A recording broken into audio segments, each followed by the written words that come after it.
And we are a go. All right. Welcome. We are the group Behavior Matters. Our project was a comparison of group and individual contingencies on increasing physical activity. I'm Kelly Russell, and then our other group members are Angela Bryson, Annette Woodward, and Janelle DeVoe. Physical activity plays a huge role in health for all ages, whether you're a child or an individual. And our study compared individual and interdependent group contingencies on graduate students. Our study in particular combined similar methods from previous research, and all students engaged as a participant were in a special education course. We used step tracking devices with an ABAC design, and our overall results showed that the group contingency showed better outcomes. Hi, I'm Angela, and I'm going to start off a literature review. So daily physical activity is an important factor for sustaining a healthy lifestyle, supporting disease prevention, and maintaining a healthy weight for adults and children alike. According to the National Center for Health Statistics, childhood obesity has tripled over the past few decades, and 1 in 5 elementary students has obesity. Childhood obesity has been associated with having obesity as an adult. This is linked to heart disease, metabolic syndrome, type 2 diabetes, and various types of cancer such as liver, kidney, and pancreatic. The Center for Disease Control and Prevention recommends developing healthy eating habits and engaging in at least 60 minutes of medium-intensity physical activity a day. For elementary students and adults, incorporating 1 hour of physical activity a day takes some planning and monitoring. The Cole, Woodward, Witz, and Schultz 2015 study investigated the effects of interdependent group contingencies on increasing elementary students' physical activity. Our study will replicate the study by Cole et al. To examine the significance of individual and group contingencies on increasing the number of steps taken by graduate students. There are several ways to monitor physical activity, including self-report, questionnaires, activity diaries or logs, and direct observation, or the use of devices. The various physical activity tracking devices include accelerometers, which can track volume, rate, and intensity of exercises, armbands that track heat flux, galvanic skin response, and body temperature, heart rate monitors, and pedometers. When selecting a method for measure physical activity, some important factors to consider are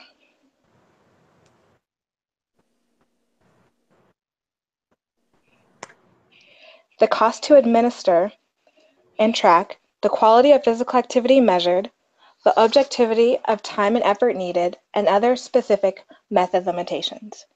There is no clear method that will measure all elements of physical activity after considering these factors. Instead, researchers need to agree upon a method that would clearly measure and track the type of data being studied, or combine several methods. Based on the study conducted by Cole, we will be only interested in using pedometers to measure physical activity.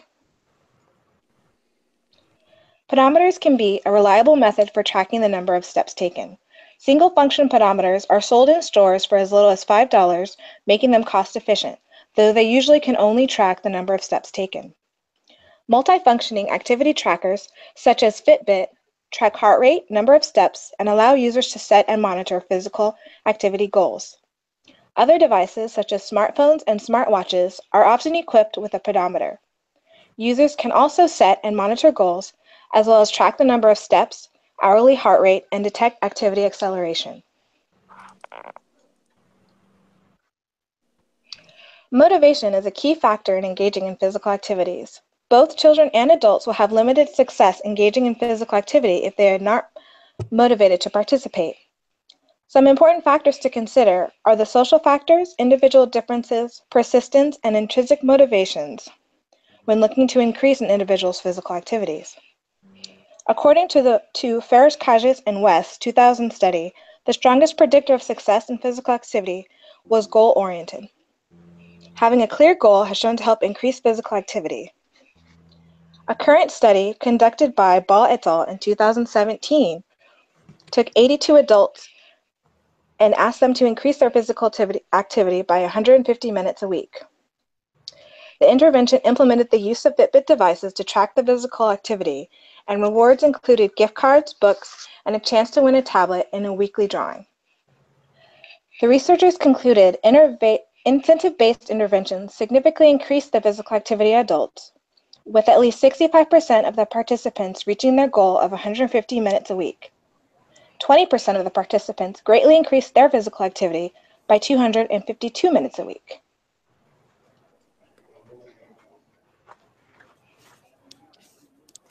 Hi, this is Annette. I'm going to go ahead and introduce the Hardman, Horn, and Lowe 2009 study. This study evaluated how rewards affect behavior change on increasing physical activity in children. To do this, they used single function pedometers, and the research implemented a combination of pure modeling, setting pedometer goals, and the use of tangible rewards. Go back a slide. Oh, there we go. Sorry, guys. The sample size for this study consisted of 386 children that ranged from ages 7 to 11 years old. The children were randomly placed into 3 groups and each given a single function pedometer. The first group received fictional pure modeling audio and visual materials that prompted the children to engage in physical activity. This group also received tangible rewards for meeting daily step goals. The second group was not offered a reward, but did have access to the same pure modeling materials and also had a step goal. The daily step goals for both group 1 and 2 was an increase of 1,500 steps from their baseline. This was about 15 to 20 minutes of exercise added daily. And then the third group served as the control. They received no reward, pure modeling materials, or a daily step goal. The results in this study showed that the group receiving a reward had a significant increase in steps relative to the baseline. And then the group only using the pure modeling materials showed a modest increase in daily steps, but not as much as the first group. And then the control group showed no change from baseline.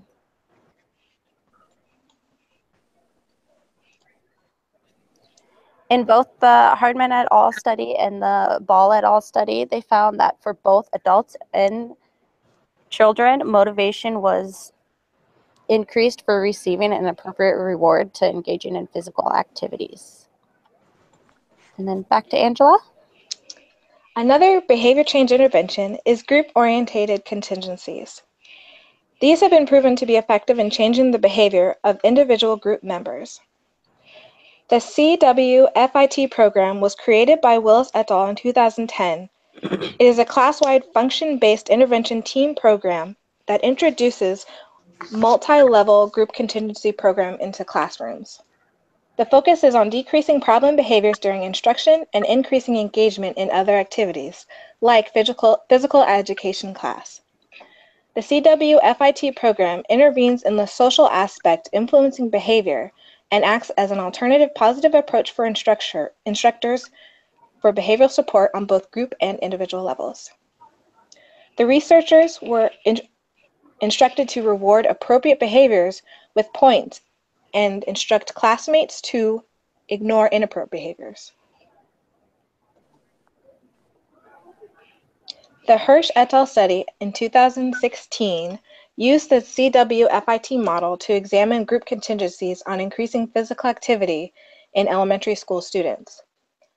They used direct observation to track the physical activity. One classroom was split into 20 second grade students into 2 teams, and each team earned points for engaging in physical activity. The instructor rewarded teams every 2 minutes if the entire team was engaging appropriately. At the end of the week, if the collective goal was reached, a non-tangible item or activity was rewarded. The results showed consistently higher levels of engagement across teams during the group contingency. Students were engaged in PE and rewarded for their focus, were more likely to remain engaged. Hasty et al. In a 2012 study also attempted to increase physical activity in elementary students. Contrary to the Hirsch study, These researchers wanted to increase students' physical activity outside of the school setting.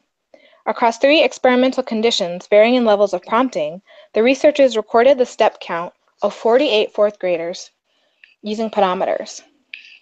The conditions include a baseline where no verbal prompt or reward was given, one in which the teacher only verbally reminded students to play outside at home, and the last condition where students were verbally prompted to engage in physical activity and the teacher implemented a group contingency of earning points for higher step count. The results showed that a verbal prompt as well as the visual of a group contingency was significantly more effective in raising the amount of physical activity the children engaged in outside of class. The Hasty et al. Study and the Hershey study show when properly implemented, group contingencies significantly increased elementary students' engagement in physical activities both during and outside of school hours. Hi, this is Janelle. As previously stated by Angela, the study we decided to replicate for our behavior change project is an extension of the previously discussed literature titled Classroom-Based Interdependent Group Contingencies Increase Children's Physical Activity. This study was conducted by Cole, Rudridge, and Schultz out of St. Cloud University in 2015. It was a comparison of interdependent group contingencies on physical activity, measured as steps recorded on a single function pedometer within a 24-hour period, and in this study they used a Walk for Life Classic pedometer.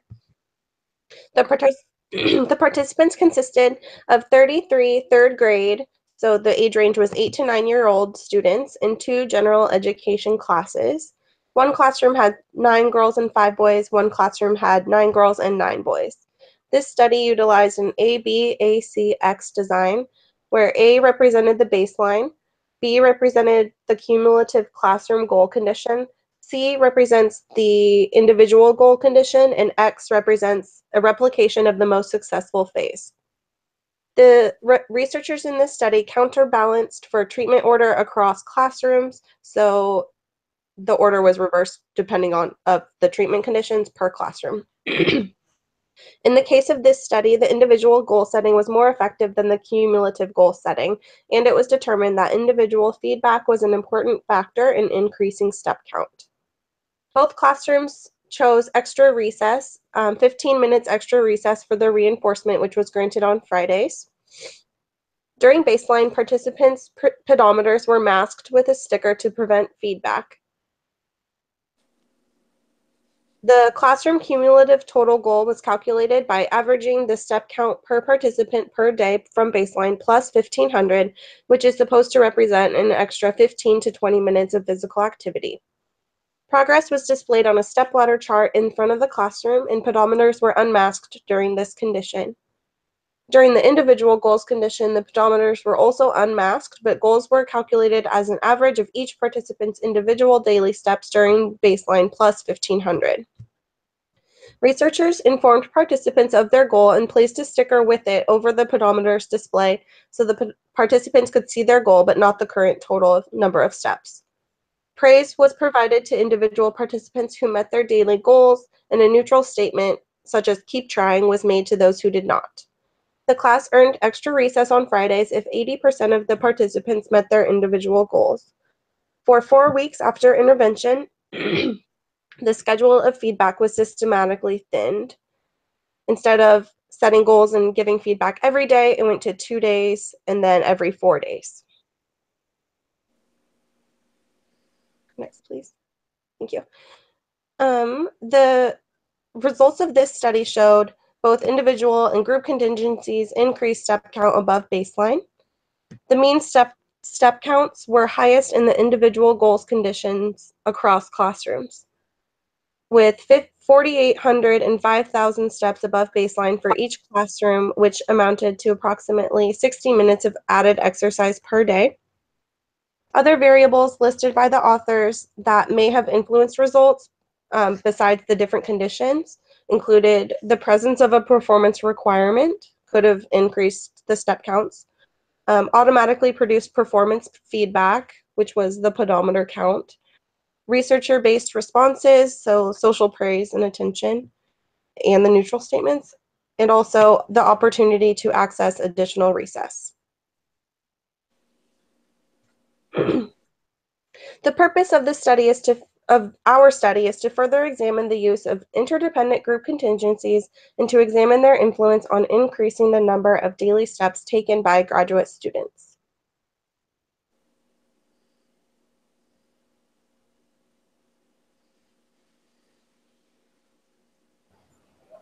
Kelly, this goes to you.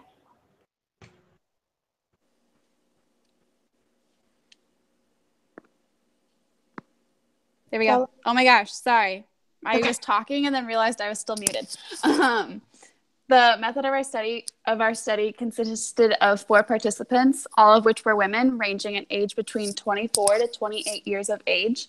Our average age being 26, with a standard deviation of 1.83. The participants in our study were all graduate students participating in master's degree programs for applied behavioral analysis or special education. Our behavior took place across various locations. This could include walking around at work, walking around the grocery store, walking outside, etc. The materials needed for our study, we used step tracking devices such as Fitbits, smartwatches, or standard pedometers. All devices used had mobile phone applications that were able to help with data collection and step recording. We used a ladder visual of 10,000 increments with 13 or 14 rungs, and individual and group totals and goals were recorded through that, our shared Google Drive documents. We defined physical activity as the number of steps recorded in a 24-hour period. Like I said, this was tracked using pedometers, which stopped recording at midnight and then reset the next day. All of our data was collected between a Monday through Thursday, and then we self-monitored our data onto a separate data sheet in Google Drive as well. Our study overall was across a span of 4 weeks, from October 9th to November 9th, with 2 baseline and 2 intervention phases. Inter-observer agreement was logged on a shared data sheet, and screenshots of the STEP device application was uploaded to the shared folder. Second participants viewed screenshots and logged separate data. So Annette and I were paired together for inter-observer agreement, and Angela and Janelle were paired together for our inter-observer agreement. We overall had 100% IOA. Our self-monitoring integrity was calculated similar to IOA, and this also showed 100% agreement. And our treatment integrity, we did a step recording ability test. So we each walked 50 steps and made sure that I recorded exactly 50 steps to verify that our devices were working how they were supposed to. All data was collected via the applications installed on our phones that corresponded with our specific step tracking devices. And we also used a checklist every Friday, and this was done each week for 100% treatment integrity. The procedures of our design, our group voted for an incentive as far as what our reward would be. We agreed on no more than $10 spent, and this could be an edible or non-edible item or activity. So Angela chose to purchase something for herself, such as like a hat. Annette and Janelle chose wine, and I chose pizza. And we agreed to abstain from that reward until the phases were complete. All of our devices were worn on our wrists, and we did not wear them during waking hours, except while swimming and, we wore them, during hours we were awake, except while swimming and bathing. For baseline, our notifications of steps taken were turned off. So often these step tracking devices have notify you when you reach your certain goal. So we turned that notification off that it would give you. And then we also refrained from looking at our steps. And then we also had self-recorded daily data sheets that we would enter from our Google Drive. As far as our group contingency, the goal was calculated by taking the daily average of each individual during baseline and adding 1,500 steps to each day. So what that looked like was the combined mean step total per day times 4 plus 1,500 times 4. Reinforcement was not given unless we reached our goal by the Friday morning recording. And the notification of daily step counts could be set but was not required. So what we meant by that was on these step tracking devices, you can often set like a specific step goal of like 10,000 steps per day, 8,000 steps per day. And we did not require that any of us had that setting set up on our devices. And we used a 13-rung ladder for visual displayed group goals and achievements, which was updated daily. For the individual contingency condition, this was calculated similarly. We combined the mean step total per day times 4 plus the 1,500 times 4. 75% of our group had to reach the individual goal each day to earn our reward. And again, the notification of the daily step counts could be set, but was not required. For this one, we used a 14-rung ladder instead of a 13-rung ladder, and to display the group goal and achievements, which was, again, also updated daily. Annette, you? Okay. So the group results, we had our daily average for our baseline was 31,400. Our range was from 29,000 to 35,400. The total group steps that we had was 125,500. For the group contingency, our daily average goal was 32,900, and our total group goal for the 4 days was 131,500. Our daily average was actually 36,000 with a range from 29,300 to 39,800 with a total group steps of 144,100. So we ended up meeting our goal for the group contingency. In the second baseline, so then we had our second baseline, which was 28 with a daily average of 28,600. So slightly below our first baseline, and then our range was 18,500 to 40,000. Our total group steps for our second baseline was 114,200. And then our cumulative group individual total steps for the week, cumulative total steps for the week for our goal was 138,000. Our daily average was 30,200. And our range was 33,100 to 37,000. Our total group steps that we ended up achieving was 120,700. So we did not meet our second goal for the second phase for the cumulative group individual. And I wanted to make note that our cumulative group individual only has data for Tuesday, Wednesday, and Thursday due to our participants' data being unavailable. And then so here's the group, or here's our group graph. You can see our line right here. That is the group goal, our baseline, and then where we are at as a group for individual contingency. And I'm gonna briefly go over each participant's graph and data, and Janelle's gonna talk to the trends in it. So here is Angela's results. You can see for the individual contingency, she did meet her daily goal of 6,200. And here is her graph. Again, for the individual contingency, we have our line marking the her goal to meet. And here are my results, and I am actually the participant that had data unavailable for Monday due to a sprained ankle healing from the weekend. So you can see for the individual contingency that I met my daily goal.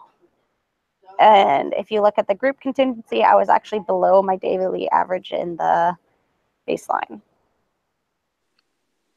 And here are my results. Again, we have our goal set there. And then here are Janelle's results. You can see from her daily average in the individual contingency for her daily goal. That was 4,400. Her daily average was 2,100. She did not meet her daily goal. And here's her graph. And then here are Kelly's results. You can see for her individual contingency, she had a daily average of 8,600 and her daily goal was 8,700. So she was just below meeting her goal for the individual contingency. And here's her graph.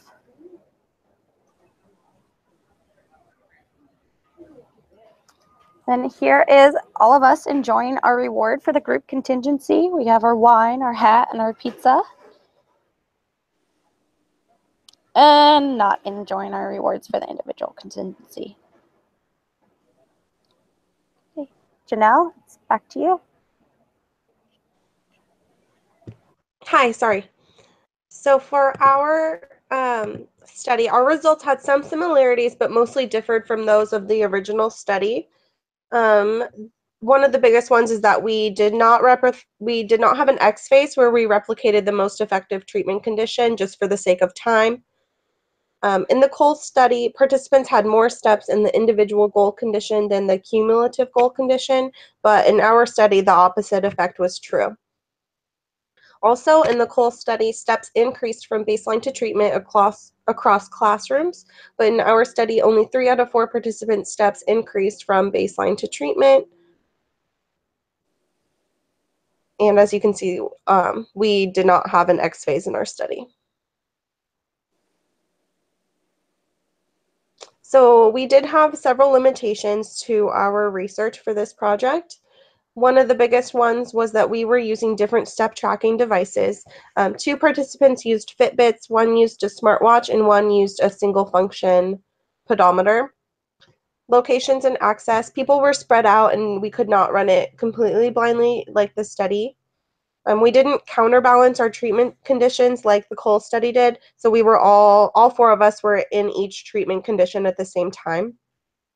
Feedback variability. In the study, participants received individual social praise during the individual goal condition, and the authors of the study suggested that personal feedback may be an important component of the intervention, which was not a part of our intervention. Participants have varied sedentary levels based on our job, and our exercise patterns differ based on what we're doing that day.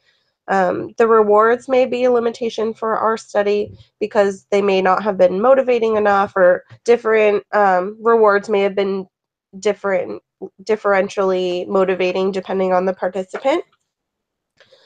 Group member, the motivation could be a limitation because seeing as we don't see each other every day and we don't know each other, we may have not held each other as accountable as we could have as the original study that the participants were together all the time.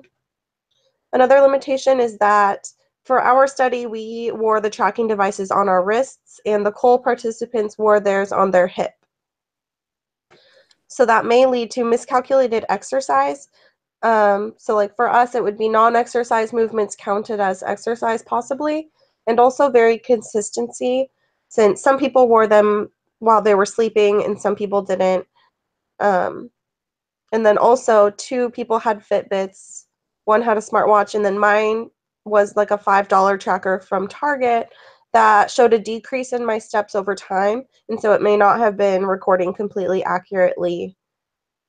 Also, our data may not be very stable due to the fact that there was only 4 days in each condition, and it might not have been enough time to reach a steady baseline or steady trends across conditions. That concludes our presentation. Do you have any questions? Okay, well, nice job, guys. That was very thorough. I do have a couple questions, and you may have actually gone over this, and I may have missed it. But I wanted to know for the individual goals condition, how were those goals set compared to the cumulative goals? The cumulative goals, I think, was based on the average baseline for everybody. So could you just also mention how it was done for the individual goals too? It was the same way? Sure, I can take that. This is Angela. So we Okay. conducted a second week baseline of steps, and we used that daily average to individually dictate what our individual goals were. Okay. And so based on that daily average that you guys had for the individual goals, like how much more was it that you were to be hitting during that intervention phase compared to that baseline phase? It was plus 1,500 steps. So it was the average across days and then plus 1,500 steps per day. Got it. And then, so for the cumulative total group, was it 1,500 based on just the average for the group? Correct. Okay, got it. All right, that makes sense. And then you guys said that you used a checklist for treatment integrity. Could somebody just say what were the steps specifically on that checklist? And also, did the checklist differ in any way per condition, per treatment condition? I can go ahead and take that one. So our checklist consisted of, in the morning, is your Fitbit on? See, what was it? Is your Fitbit on? Does it say 0? Yeah. Does it say 0? Did you reset it up, or did it reset at midnight? Yeah. And then, if you take a shower, did you remember to put it back on? If you went swimming, did you remember to put it back on? And it did differ from the group contingency to the individual, because the individual one we had on our checklist, we had what our individual goal was. And then for the cumulative group contingency, we had what the cumulative group goal was. And then a reminder to put it into the shared Excel document for the latter. And what about reinforcement, like giving yourself access if you earned that weekly goal? Was that part of the treatment integrity checklist too? You mean the $10? Yeah, whatever your reward was for hitting it, because it would have only been given probably on that Friday, or after you would have determined if you hit the reward or not. But was that part of the treatment integrity checklist? We had that on our ladder in the Excel document. That was on top of the ladder was, big money. So it was on the checklist because we had to upload the photo. Of you. Oh, okay. So that you actually gave yourself access to it. Exactly. So we asked that a photo was uploaded to show proof that you had your reward, and then also to show proof that you did not have your reward. Okay, got it. And then you had two different integrities up there, a self-monitoring integrity and then a treatment integrity. What were the differences between those two? So the treatment integrity covered the actual step tracking device, and then the self-monitoring covered us using the apps, and as far as us saying that we walked the certain amount of steps. So they are very similar, but we separated them out because of the fact that the tracking of the step device was kind of like part of self-monitoring, but it was also to make sure that the pedometers were actually tracking what we wanted them to, which was the physical activity. So we could have combined the two. Yeah. But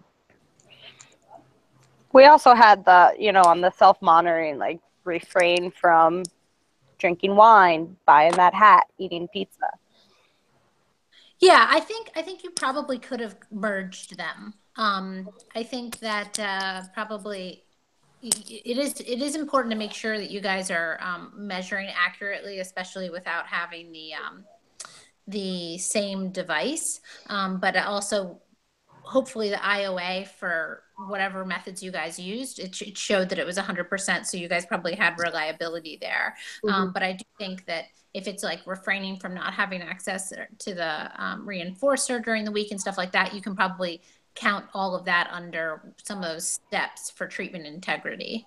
So you probably don't need both. Okay. But yeah, it's fine. That's why I was just curious to know kind of the differences between the two. And then what's really interesting to me is that you guys got the opposite results of the original study, where you had less, the individual group contingency seemed to be less effective than the total group contingency. And I just, I know you guys kind of mentioned it a little bit, but why you think that may have been the case for this particular project? I can answer this, and then if you guys want to add to it, that'd be great. What I'm thinking might have been a reason that we got the opposite results. Might have been because of the different settings that we were in. In the Cole study, they were in a classroom and they saw each other every day, and they kind of already had like a group, like a firm group, maybe like I don't know, like bond almost kind of a thing. And then with us, since we were all in different locations and um, the we're online instead of face to face, then we might not have been as motivated to achieve, like we might not have had that group bond as much to want to achieve the group contingency, since we don't see each other as often. And like the individual contingency may have been more effective because we in ourselves are more motivated individually versus as a group. Well, but wouldn't that have then supported what they found? Because I thought that they found that the individual goals were more effective than the group goal. Well, and you guys found the opposite. yeah, I think we had some other factors. For example, we had Janelle's Fitbit that we're not sure, she feels that she was the same level of active throughout, and maybe her Fitbit wasn't tracking as well due to it being a $5 Fitbit. And then I know I had personal reasons. So I'm in Alaska. It's gotten significantly colder since the beginning of the study, and I don't want to go on walks outside as much. Oh, sorry. Go ahead. Well, we had short data. Like Janelle said, that really probably affected, because I know when I started at the baseline, I had just moved. So I was in the process of moving boxes, and my steps were significantly high. So I think that affected it. I was going to add to that too, like towards the individual contingency, my steps were often, this is Kelly, sorry, I didn't say that. My steps were a little bit lower because my company, so I do part training and then part therapy sessions. So towards the individual contingency, I was doing more training aspects of my job. And so I was sitting more and not on my feet as much during the day. Okay. Yeah. And this is Angela to kind of go off what everybody else said. Because the stipulations for the individual study said that 75% of the group needed to reach their individual goal, we only had 4 people in our group. So we had to have 3 people achieve their individual goal in order for us to meet the actual group goal. So only 2 of us were able to reach that goal. So because of that, we didn't get the reward. However, if only 1 other person had reached their step goal, we would have gotten the reward and met the goal. So it was kind of also that we didn't have enough people for that percentage to actually work for us, like as in the group percentage, where it was just based off of cumulative total steps, and it didn't matter whether or not you individually met your goal or not. It was just the number of steps. Right. Because for the cumulative goal, it was, and also some folks may have actually had a lot more steps than others, but the goal would have been hit for the group, right? Exactly. And I also do think like it may not be as much about the individual goal condition as you guys have like sort of a sequence issue. Right. Are you like, and you've now sort of described some of the issues, and I think it's good that the original study tried to counterbalance for that, because if you're in Alaska and it's getting cold, regardless of which condition you're in, later on in the study, it could influence your ability to hit those goals, because it's just the weather is getting colder. So it would have been interesting to see, had you had more time to run it out and done each condition again, if you would have still found that you had, slightly lower success with the individual goal condition. Yeah, but that was a really good project. I hope you guys enjoyed doing it. Do you guys have any other questions or anything you want to add? I'm good. Yeah, I don't think so. we're good. Yeah. Okay. That's So I think you guys probably know this, but I just want to make sure. What's your due date for submitting the presentation? The 27th. Okay, so you guys are ahead of the curve. So then by the 27th, one person from the group should upload it. You all should still post 3 times. And if you give any additional posts to answer any questions from other students, then you're eligible for extra credit. So you may want to take that opportunity and just continue to answer some of the comments from your peers that they have. Based on the presentation. And then if you'll upload it for the discussion board, and then you'll also upload the presentation in module 15. So that I'll grade that. So I just want to clarify. So each of the discussion boards that's going on in the next few weeks, like it's a specific group project who's submitting theirs, and then we all just comment on that group presenting essentially in that discussion board. Is that correct? Yep, and everyone still should be commenting 3 times. So probably the initial post, if it's not you, or I mean, even if it is your group, you'll put your sort of initial reactions to the presentation, and then you should still be responding to 2 posts from your peers. Cool. Okay. Okay. Good to know. Alrighty. Okay, well, enjoy the rest of your weekend. Nice job, guys.